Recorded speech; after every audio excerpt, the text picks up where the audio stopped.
because I'm a bit of a research nerd, as you know, and probably everyone else out there does, I was saying that, and it was very difficult to get some finite numbers, but the interesting thing I looked back on was I looked back at old copies of Classic Car Weeklies and looked at some of the adverts and what cars they got. Yeah. And it was interesting, particularly my part of the world, you know, the South and the Southwest.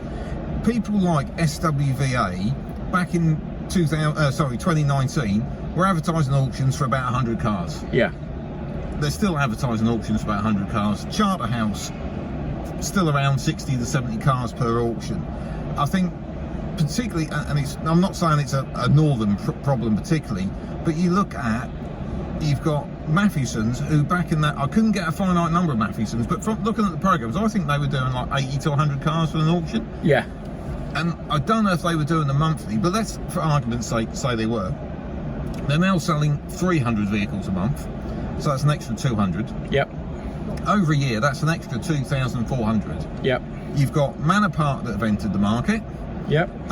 You've got Hampsons that have entered the market.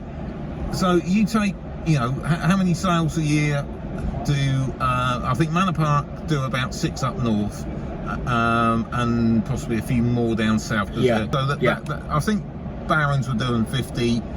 Now I think they're trying to get to 70 to 80 with Manor Park. But when you add all these other ones together, you know, you look at Matthewson's plus bringing in Manor Park and all that, you're probably looking at attempting to sell another 3,000 to 4,000 cars a year.